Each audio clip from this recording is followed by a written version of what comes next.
Thanks a lot, Julie, and thank you, Danny. And it's a pleasure to be here. I see there's some ex-Zimbabweans and a few that have visited, so I hope there'll be some familiar territory here. So I'm going to start by sharing my screen. And so I am going to click this. And I assume you can all see this beautiful slide and this picture here. Thank you. It is an enormous pleasure to be here. I took a lot of joy, like revisiting my history, and I hadn't thought about it for a long time, and bringing up this, my really wonderful childhood that I had growing up Jewish Sephardic in Rhodesia. My presentation today will be a personal one. It will be a reflection on my own experience growing up as a Sephardic Jew in Rhodesia, and subsequently, of course, Zimbabwe. I will weave in a few historical facts, but given that I'm not a historian, I will focus more on what life was like as a Jewish family, a Sephardic Jewish family in southern Rhodesia, southern Africa. So southern Rhodesia, and sorry, just before I start, I just want to make mention of this beautiful picture you're looking at. It's a picture of jacaranda trees that I have lovely memories slipping and sliding on the road. They get very messy. It only comes for a couple of weeks a year, but it literally looks like this down on a few of the avenues. It's indigenous to that part of the world and really beautiful. So southern Rhodesia became Rhodesia 5 days after I was born in its capital, which was then called Salisbury, and would later be renamed as Harare. When I was born in 1965, Rhodesia declared independence from the British, and 15 years later, on one of the most significant days in the country's history, after a bloody civil war, Robert Mugabe became the first Black president of Zimbabwe, and life changed for everyone. Reflecting back now and living away for so many years, I can kind of feel that we lived a bit of a kind of historical injustice. It was, while I was living it, I didn't realize anything different from what I had in my day-to-day life. And I really did have a wonderful childhood. But it was a bit of a, looking back, I wondered, how did I actually grow up in that lifestyle? It was without a doubt a privileged life. I grew up in an upscale white suburb of Salisbury. I went to a Jewish day school. I went to synagogue every Friday night.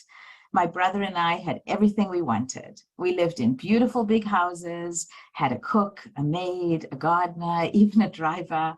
I attended ballet classes, speech and drama, private tennis lessons, piano lessons. But nothing about that was like about my Sephardic Jewish heritage. It was rather consistent with most of the whites who lived in that part of the world. And essentially it was colonial Africa. We weren't just a white minority within a dominant Black indigenous population. We were actually a tiny minority within a minority. And although I have the luxury of recalling my early childhood through the innocent lens of a child, I soon came to see that life was very different outside Zimbabwe, and we really were strangers in a strange land. So I hope you'll forgive me if anything comes across politically incorrect or naive. It all was very normal for me until I left and grew up, and I went to university in South Africa. Then later I went on to live in Israel and in Canada.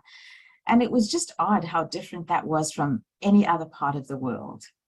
I am truly, truly grateful that my family brought us up to have strong values, particularly Jewish values.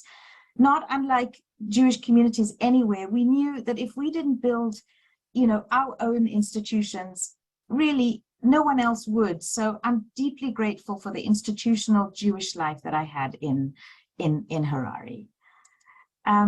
So I'm going to today, I'll talk about my own personal story, a brief history of the Zimbabwean Jewish community and its culture, and some traditions and culture. So here's a little bit about the Jews in Rhodesia. In 1868, the first Jew arrives in Rhodesia. By 1890, the pogroms drove much of the immigration from Eastern Europe. And the first synagogue was built in Salisbury in 1895. And just to give you a context and a sense of the historical context at that time, that was 2 years before Theodor Herzl convened the first Zionist Congress in Switzerland. By 1918, the first Orthodox synagogue was built in Salisbury, and for members of the community, that was the first chance we had to buy kosher meat, and that was 1 year after the Balfour Declaration. So by 1920s, the Jewish population in Harare was approximately 1,300, and gradually Jewish institutional life was growing. And this was at a time of massively growing consciousness in the Jewish world, of course, when Jews around the world were daring to hope that there would actually be a national homeland for the Jewish people, and that was something achievable. So at that time, in around the early 1920s, the Jewish population, as I said, was 1,300, and it was then mid-20s that my father and his family arrived in Rhodesia. So some more historical facts. In the 1930s, Jewish immigration was on the rise from Europe. Of course, many Rhodes Island Jews, they were called Rhodesians, immigrated to Rhodesia. And often people ask if there's any linguistic relationship between Rhodes Island and Rhodesia, and in fact there isn't. It's just a historical coincidence. So from the 1950s, in the 1950s and 60s was a period of great prosperity. Youth movements were established, Jewish day schools, including Witso, Kazo, which is the Central African Zionist organization, youth movements, Habonim, Beitar, Bnei Akiva, and 2 Jewish primary schools were established. 1965 Unilateral Declaration of Independence, many of you have heard of it, long before apartheid South Africa, and the Free Mandela became the rallying cry for freedom for Africa. And it was a real insult to be labeled as a white colonialist in Africa was to be called a white Rhodesian. About 10 years after UDI, a civil war broke out in Rhodesia. Again, as I grew up and became more aware of how we were portrayed on the world stage, I became keenly aware of what it was to be a white Rhodesian. And I, as many of my friends, identified as Jews. So I can tell you that as Jews in the community at that time, the civil war that took place during those years, it was not a civil war, it was not our war. To give you an idea of this, while the civil war raged in Rhodesia in the 70s, conscription became a new fear. My parents were not alone and in our Jewish community, and we did whatever we could to protect our brothers and sons. Personally, in my own family, my brother Michael also left Rhodesia. I was quite young, but I distinctly remember him packing his bags. And we were really nervous he would never be able to come back because he went off to live with my grandmother in South Africa under the pretense that he was going on vacation. If you look at the slide, you'll see the inset photo. I added a picture of Ian Smith and his wife, I think her name was Janet, and they're relaxing by their pool while the rural war raged on in the rural areas. It was interesting, although I really don't want to get political, and I won't get political in this conversation, but how similar the language and extremism was at that time. We grew up hearing Ian Smith say, "Never in a million years." Some of you may remember those words. This was his way of telling us whites that black rule or one man, one vote would never happen. And actually, the generation prior to the Second World War in Germany would have heard that the Reich would last for 1,000 years. So there were some similarities. So when I said we were a small minority, and I really mean that, at the time, I made this slide to illustrate the populations, and the proportions are accurate. At its height, there were 7,500 Jews in Rhodesia. And you'll see here the 7,000 Jews. At the time, in the 60s, there were 250,000 whites and 4.5 million blacks. So moving on to this slide, I really picked this slide because of the year of the committee. And this year is 1980, when Rhodesia became Zimbabwe. There was chaos in the country. It was my last year of high school. I clearly remember the election day. They locked down the school. People were quite terrified that there would be chaos. and riots. But there was still optimism about the end of the Civil War. It had ended by then. And although many people were leaving and others were afraid, the ladies of the Sephardic community met and continued with Witzo lunches and J&F events. This is really also one of those stories. It's one of those stories not inconsistent with Jewish diasporas around the centuries. Our communities have found a way over the years for the continuity of Jewish life, and the Jewish life and traditions preserved no matter what the adversity was at that time.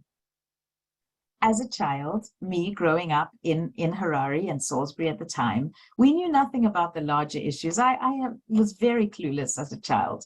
When this photo was taken, I was in kindergarten, in the Jewish nursery school, and I'm this little pudge on the right. I went on to Sharon School, the Jewish primary school in Harare. You can see from here that proudly in the middle of the school, in the window of Sharon School, is a Star of David, right out for everyone to see. And as a Jew, I do not have any memory of feeling fearful. I do not think that there may have been one or two small instances, but to the best of my memory, there was no apparent anti-Semitism growing up. As I said earlier, we were a small minority within the minority of the whites, but that did not translate into any overt anti-Semitism as we understand it today. Back to my days at Sharon School, we had annual concerts. Parents participated in school quizzes. In fact, one year my father was in the Sharon School quiz, and Sharon School won amongst all the schools in Harare, and it really put the school on the map for us. I had many, many happy memories from my days as in Jewish day school, over the holidays, dressing up for Purim, preparing for our bar mitzvah, essentially the full spectrum of Jewish simchas and marking the holidays was integrated into our lives. Just a quick aside. Years later, I made Aliyah in 1986. I lived there for 5 years. I joined the army, and as part of my training in a basic training unit, of the IDF, all of us recruits were expected to know and understand Hebrew. And to this day, I credit my days at Sharon School at having learned and saved me for many hours of kitchen duty that would have been incurred as a result of punishment. I remember one day in the very first week, there were some words I didn't understand, but I knew one word. It was onesh, which means punishment. And after hearing the slew of instructions from my sergeant, I didn't understand a word she said, and I just heard her say onesh, and I got to stand with my M16 for a few hours while I punished because I didn't know Hebrew. And I guarantee you, the little notebook in my pocket, I learned Hebrew in a flash after that. So this picture, outside of our home, the main hub of Jewish life was shul life. This picture is the Sephardic shul and celebration hall. There was a kind of divide between the two communities and shuls, the Ashkenazi shul and the Sephardic shul. Most Ashkenazi Jews came from Lithuania and Eastern Europe and were quite a bit larger in numbers. We did several things together as a Jewish community, but customs, food, and traditions were different. And there was some friendly rivalry between the two communities. So in fact, my bat mitzvah took place in the Ashkenazi shul. It was a grand occasion because it coincided with the opening of the new Ashkenazi shul. Gorgeous, gorgeous building, as you can see in this picture. We had a group bat mitzvah, which was quite common in those days. And some of us were Sephardic, some were Ashkenazi, and we learned traditional bat mitzvah lessons. We learned kashrut and Jewish homemaking. Many bat mitzvahs were done as groups in those days. And this was a class from Sharon School, the Jewish day school. We studied for our bat mitzvah, and the celebration was a joint one. Actually, I remember following my own bat mitzvah. I felt so Jewish. I wanted to put it into practice and the beautiful traditions I had learned. And I forced my family to become kosher. We actually, the only kosher butcher in Harare closed down at the time, so we had to have kosher meat imported from South Africa, and it used to come by truck once a month and frozen. I was determined to keep a kosher home and made my mom do it, even if it meant us koshering the meat on a slanted board like I'd learned in my lessons, but can't say it lasted all that long, but it was definitely an indication of how significant my bat mitzvah was. I'll show you some slides and images here from our youth movements. They were really active in Zimbabwe, mainly Betar and Habonim, although Bnei Akiva was also there, traditionally more orthodox. I'm not sure of the reason, but most of the Sephardics, me included, joined Betar, and the Ashkenazis went to Habonim. I went to a 3-week Betar camp in this, I think it was in Port Elizabeth in South Africa one year, joined by hundreds and hundreds of youth from all around South Africa and Zimbabwe. Can't say it was my favorite. I wasn't, but I did join it, and I know it was important to many, many youth in those days. Here's a picture of Betar. This was exactly the years that I was in. I'm not actually in this picture, but this was the year that I was in Betar in the youth movement. This is a picture of my brother's bar mitzvah, a very traditional, typical Sephardic event. We're standing right in front of the Sephardic shul and the celebration hall. And although we didn't feel ourselves to be Orthodox at the time, when I came to this part of the world, to Toronto, and I was introduced to the wider spectrum of the larger Jewish community, I realized we really did have an Orthodox upbringing, separate seating, and very, very traditional Jewish life. This is a photograph of my dad, who was a proud, lifelong member of the Sephardic shul. This is one of their celebrations, and I just smile when I think of those days. So the Jews, the Sephardic Jews, they came mostly from Turkey and Rhodes Island and are known as Los Nuestros. As you can see here, they made their way over time to many different parts of the world. However, those straight lines that you see in this picture that go from Rhodes to Southern Africa on the map were not so straight in my particular family's journey.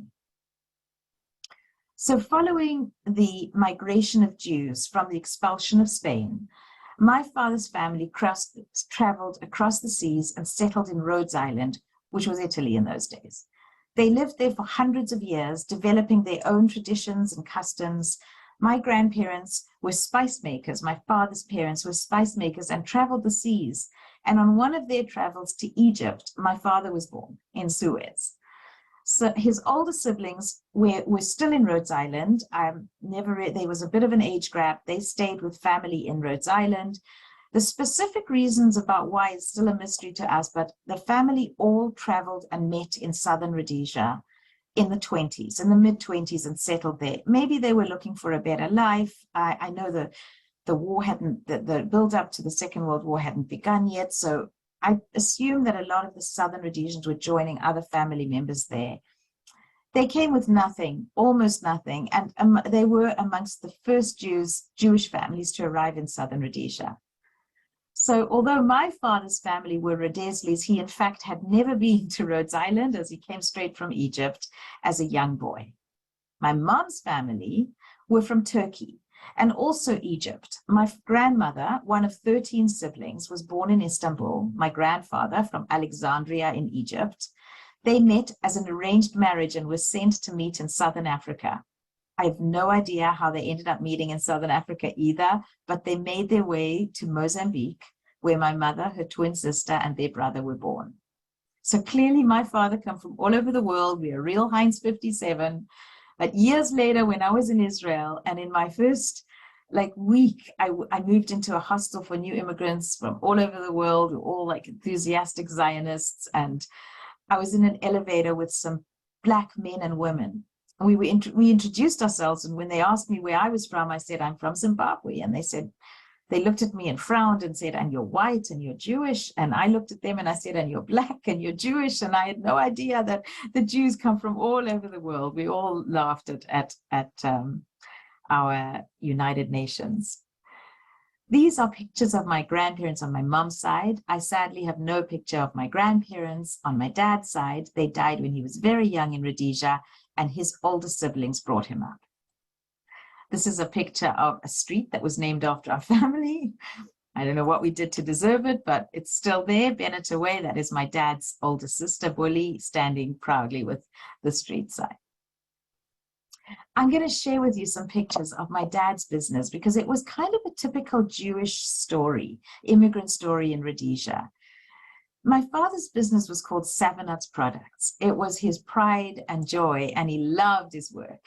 The name came from roasted peanuts, savory nuts.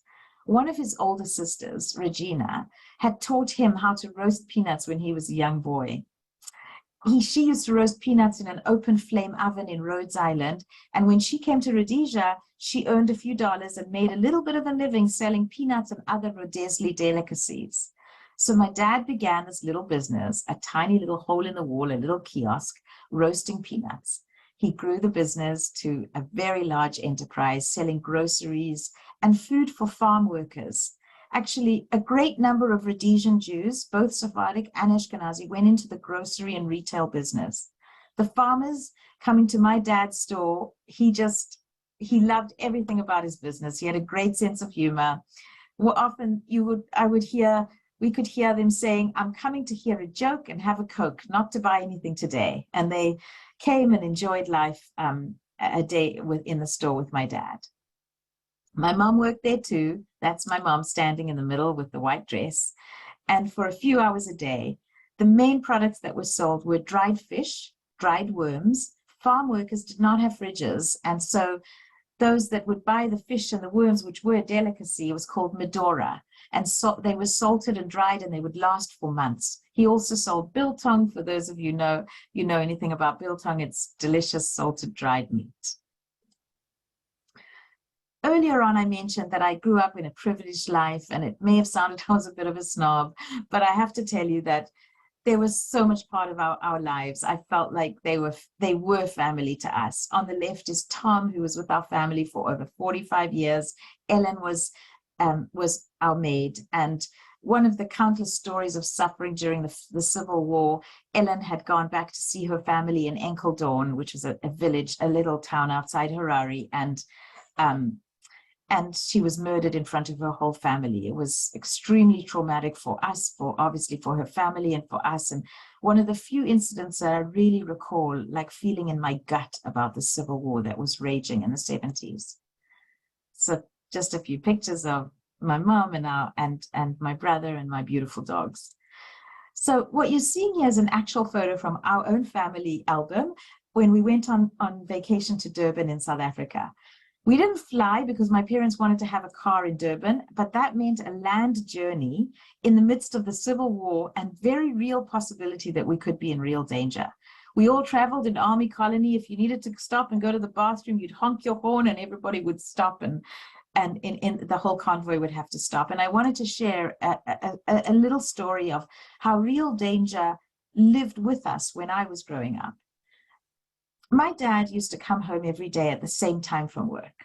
My mom would have his whiskey and his snack ready for him, and we would all sit in the lounge before the bell rang and Tom called us for dinner. One evening, 5:30 arrived, and my dad didn't come home.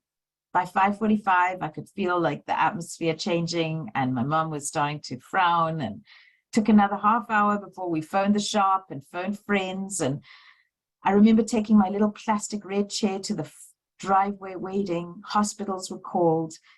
By around 8 p.m., my dad came home. He had had a flat tire, and no one stopped to help him. I mean, he couldn't change it himself. It wasn't one of his things. And eventually he found help and got home. But I never forgot that fear, because you were essentially alone in a country like that. And yet, and strange as alien as this might look, the day-to-day lives went on. American culture came to us just as it did in the rest of the world. And I actually remember the premiere of Star Wars in 1977 as a huge event, as big an event in Rhodesia as it was in North America. So from Zimbabwe to today, in the 1970s, the Civil War raged between the white and the black populations. Robert Mugabe became the first black state president in 1980. By the 90s, severe economic deterioration, and sadly in 2003, a fire destroys the Bulawayo synagogue. and by 2005, there were only 350 Jews left. I'm not going to read this article, but it was kind of impactful that I put it up here. It was in 1980, and it was just so clear about how the war had just ended. But the last paragraph on this I want to share with you. It said, "It is also noted that the Rhodesian Jewish community, always an affluent one, has been able to cope with the internal difficulties without having to cut back on communal facilities or local needs or its support for Israel," the newspaper reported. And it was just so great at that time. There was so much going on, but the Jewish community stayed strong, they stayed united, they stayed supporting each other. Now, it wouldn't be a full picture if we didn't touch on two of the biggest carriers of culture, language and food. My own journey has taken me from Zimbabwe to university in South Africa to live in Israel and now in Toronto. In my work as a fundraiser at UJA Federation, I've dealt almost exclusively with community members who are passionately committed to the preservation of Yiddish and retaining Yiddish as an actual living language. But growing up in Zimbabwe, Ladino was very much alive. And you know, even though curiously there didn't seem to be an impulse to pass it on from one generation to the other. And my brother and I, we didn't learn it, I'm sorry to say. But we heard Ladino at home. It was the language, the code language our parents spoke when they didn't want us to understand what they were saying. But I'm very glad to see that there seems to be a resurgence of Ladino with World Ladino Day taking place every February 21st. So food at home was directly inspired by Rhodes Island traditions, and the Ottoman Turkish influence was also apparent. So as my mom preparing for some of our holiday meals, and I'm just going to flip fast forward to this. On the left is last week, my mom, my brother, and his son, 3 generations learning the Jewish, they called borokitas and boyus. And on the right is my mom teaching her niece, her granddaughter, my niece, to pass down the traditions of the Sephardic food. So I'll show you some of these are, I really made these. These are borokitas and boyus. On the right is pastelikos, which are little patties made with meat and rice, and quite hard to make the little patties, but really, really delicious. We make keftikas, which are meatballs, but they're special. They have delicious ingredients inside them, and they're usually quite small, and they're deep fried. No one ever said the Sephardic cuisine was for the diets. Here are some other ones. This is a green vegetable. You can use kale or Swiss chard, and sometimes some people use mashed potatoes inside and some cheese, and it's baked. Yaprakis or dalmadas. Many do it vegetarian with just rice. Some do it with vine leaves, usually vine leaves. Some do it with cabbage leaves, and they have rice and often with some meat. These are my stuffed peppers that I made very recently. Some do with tomatoes and onions as well. I use it with meat and rice. And moving on to some delicious desserts. So patikas are these paper-thin pastries that you pop in oil and they puff up, and then you just for a few seconds you put them to dry on some paper towel, and you drizzle some honey or syrup and almonds and sesame seeds. And on the right are rashikas. Some of you may have heard of them. They're very traditional Sephardic biscuit. This was my chiffon cake that I make every breakfast. I had it last night. And it's a traditional 6-egg chiffon cake with which very traditional in our cuisine. And I just want to make a special mention of this book, Stella Cohen. She's a family member. She was a Benatar. And if you're ever interested in divulging into this delicious Sephardic cuisine, this is a great book by Stella Cohen. And she's a renowned expert on the history of Sephardic Jews and also in the preparation of food from the Rhodesia food culture. So a quick glimpse into the present day population. There are fewer than 100 Jews in Zimbabwe left. The white population is 1/10 of what it was at its peak. And of course, the Zimbabweans are into their 5th decade of self-rule, and it is exactly as it should be. This picture is during COVID. You can see some masks on, and they scraped together a minyan. They still went to shul during COVID. This is the Sephardic shul. It looks as beautiful as it did when I was growing up all those years ago. And I just found this picture. It was last week. This is my Jewish day school. It's just unbelievable. They're all dressed up in white. They're rehearsing and practicing for a Rosh Hashanah celebration. Some of the children are lighting candles and others are learning to blow the shofar. The school has over 200 students and there's only one Jew, and this is in Harare, the Jewish day school. Now, I'm going to share this with you, and I really, it's very meaningful. I actually always get emotional when I hear this. This is the Jewish day school in Bulawayo, and it's only 3-4 years ago, but it's traditional and it happens every year. And it is the awards annual prize giving night. And I just want you to bear in mind that there are no Jews in the school. They learn Hebrew, and these children are singing and are what about to happen in assemblies and every annual prize giving. So just enjoy this 2 minutes.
It just gives me chills to think that this beautiful school, I mean, warm chills to think this beautiful school has such great education and everyone is learning Hebrew and the traditions of the Jew, and there's no Jews. It's amazing.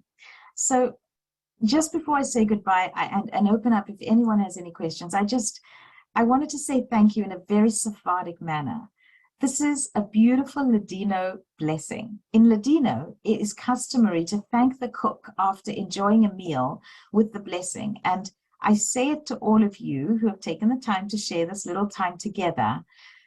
Bendichas manos. It is a blessing that was meant to extend beyond the kitchen to all of life. Thank you, everyone, for joining me. Wow, thank you so much, Janice. This was absolutely fascinating. We so appreciate you sharing your personal story and everything you know about Zimbabwe and previously Rhodesia and the Jewish community there. We do have some questions, and I see some hands. We're going to ask folks to put their questions in the chat box. I'm going to reopen the chat box so folks can put their questions in here. We do in the meantime have a bunch of questions that already came in, so we'll start there. And if Donnie, if you could keep an eye on the chat box, and we'll see what else comes in. All righty. So the first series of questions had to do with the first Jewish communities that came to Zimbabwe in the late 1800s, and why, to what is now known as Zimbabwe, and why they chose there. Were there other places that were closer that might have been, easier to get to? What was the specific draw to that region in general and to that place in particular? From what I understand from conversations, I remember asking my dad once the question. I think it was opportunity. People were looking for a better life. I know that a lot of the Eastern Europeans and Lithuanians went to South Africa. Some Lithuanians and Eastern Europeans came to Rhodesia too, but I think the Sephardics came before the Ashkenazis came, and they, one joined the other. It's mysterious to me. In today's world, we just pick up the phone and the cell phone, we send a text to someone. I don't know how they managed to communicate it that way. I would have to wait for a letter to get across the seas. But I just believe they were just looking for a better life, and it was fresh and young, and there was just opportunity in Southern Africa. I mean, I've just moved to Toronto. I mean, I've been here for many years, but I want to say the weather might have been one attraction because the weather in Africa in Zimbabwe is gorgeous compared to Toronto snow. So, but I don't think that was a motivating factor. Okay, thank you. And then a couple of questions came in about the time period when so much of the Jewish community left the country during the Civil War. Folks wanted to know both, did the community as a whole kind of work together and leave together, or was it kind of each family for themselves and by themselves? And then the second part of that question is, do you know where your contemporaries are today? Have you been able to keep in touch with them or reconnect with them via social media or any other means? So I'll jump to the second one. I'm not such an avid Facebook person, but I do love it for that reason. And I've been on Facebook for a few years and have reconnected with so many of my old school friends, and we're all over the world. I would say the most amount of immigration took place to Australia, England, Israel, South Africa, but Canada and the US, of course. And you know, we did get together as a community and help each other. I feel some of this is what I think, and some of it is what I know. I know there was a Central African Zionist organization, CAZO, we helped with Aliyah to Israel, and a lot of Rhodesian Jews went to Israel, and they would work together as a community. But you may know that it was impossible to take money out of the country. So that would have been a deciding factor, probably. Those individual families that had managed in prior years to get money out of the country various ways, some bought jewels and diamonds, some had managed to get funds to another country, then they would have. So I would probably answer the first part of the question that it was more on an individual basis and probably motivated by the possibility of taking funds. Some started from scratch outside the country, but from my knowledge of the history in Toronto and the South African and Zimbabwean Jews that arrived here, many of them arrived already professional and quite well established and created good lives from themselves, not from zero, not like the Jews that arrived in Rhodesia. They came with nothing. Most of the Southern Africans that came to this part of the world, they came with some resources, and they had made arrangements to get funds out in advance. Thank you so much, Janice. Not sure if you will know the answer to this question, but one of our participants said that over Yom Kippur in the Sephardi synagogue in South Manchester, England, that they spoke with Steve Hassan, who's originally from Zimbabwe and now living near Manchester. And among other interesting facts, he told me, he mentioned that he thinks that the Harare Sephardi synagogue was modeled on the Manchester Sephardi synagogue. Do you happen to know if that's the case? I actually don't, but I love that little nugget of history. I don't know that it was modeled after anything, but it makes sense that it would be. So thank you. Right. We have a question about the current Jewish day school. Someone asked both, where does the school find qualified Judaics teachers? And why does the school continue to teach Jewish subjects and Hebrew, etc., if there aren't actually any Jewish students? I have never understood that, but I'm delighted that it is the case. I mean, it was always a private school. When I first started, it was privately funded by school fees of parents. But strangely enough, when I was a child and still in the school, the government partially funded the school. So it's a partially funded private education there. You know, I know teachers come from Israel from time to time. They enjoy spending a few years in Africa, Israelis that come and teach. There is a community, a very small one, but there are teachers that live in Harare. And the question of why is, they know that there was always a very high standard of education in the private schools. And there aren't that many private schools. Maybe some have popped up in later years, but there were traditionally just a few private schools. And those that could afford it, those families, now they're completely all Black families. They want a good education for their children, and that comes with the territory. So they get to learn Hebrew, and they get to learn the traditional Jewish, and they've just kept it going. I can't imagine it'll go on forever, but it definitely is going on right now. Fascinating. Someone was asking about what types of jobs the Jewish community typically were in, what field, and field, that is a bit of a pun, because they were asking specifically about farmers, because their family had been farmers. They said their family was Ashkenazi. They were curious if farming was typical for most of the Jewish families living in Zimbabwe. It was big for some Jewish families. I think I might not be 100% accurate here, but I think most of the Jewish families were in the cities, Harare and Bulawayo, and they had a lot of retail business. One of my family, a branch of our family, there was a store called Benatar's. It was a big department, like a Macy's, and a big department store there. And there was other, there were grocery stores and fashion, and retail there was some in the tobacco industry.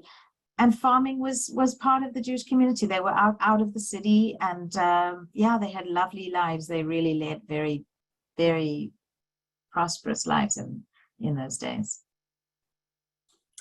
And I see one more question. I'm sure I missed some that came into the chat. So after I ask this question, Donnie, I'll turn it over to you. This question has to do with the government of Zimbabwe and Israel and the relationship between the two. If you could speak some to that. Actually, recently I saw something on a Facebook. There's a Zimbabwean Jewish community Facebook group, which I really love, and that's where I found this video of of the Hatikva, and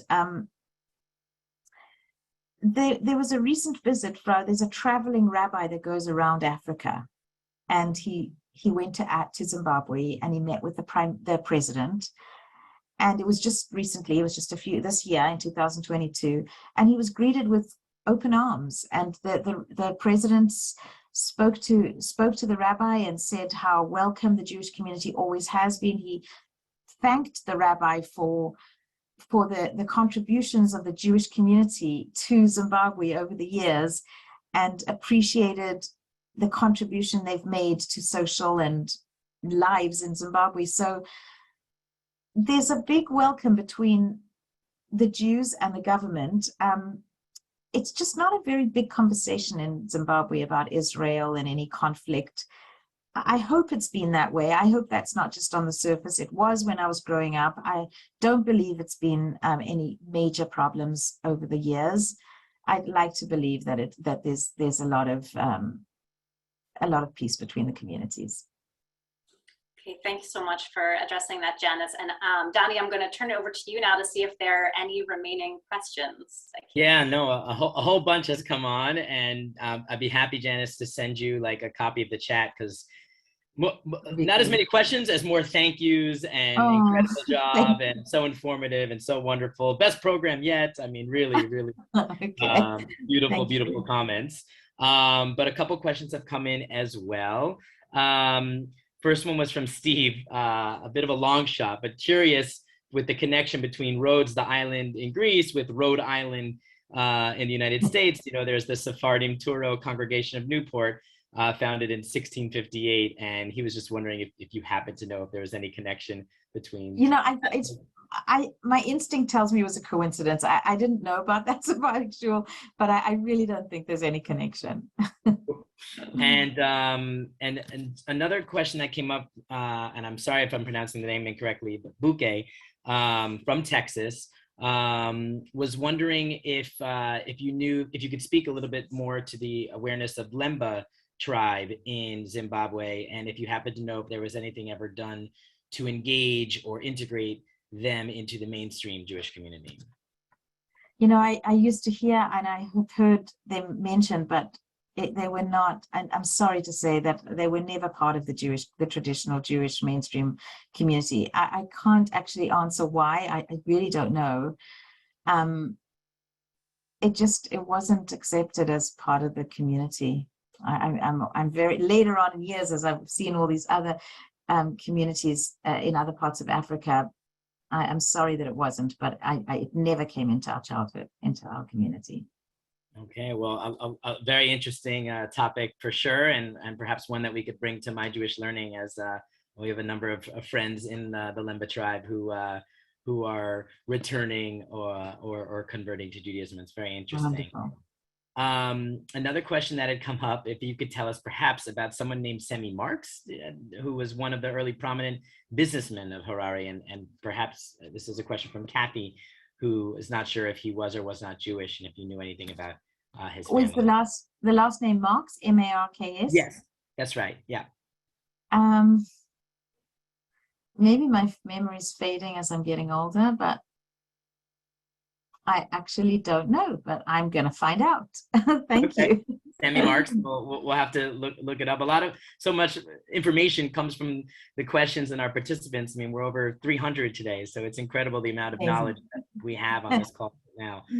David was wondering if you had heard of or could speak, or what do you think rather of Peter Godwin's book, which is called Being Jewish in Zimbabwe. Yeah, I love Peter Godwin as an author for several. He's written a few books, and I actually haven't finished that one, and I've read some of his other ones they articulate the lifestyle in Zimbabwe beautifully. So I love it, and I highly recommend everyone to read it. Read Great. them. I keep seeing, I'm so sorry, people are raising their hands. Paul, if you wouldn't mind just putting the question in the chat, we'll be able to ask that way, if that's okay, Julie. And there was a couple questions that came in. Martin was wondering if, in addition to the Turkish influence from Rhodes, was there any Greek influence in your dad's heritage from the island? Well, that my father spoke Italian. In fact, he was a translator he joined the army in South Africa, and he was a translator for the prisoners of war in South Africa. So I don't recall any Greek. There was no Greek spoken in my home, and no, it was very much an Italian heritage. Wonderful.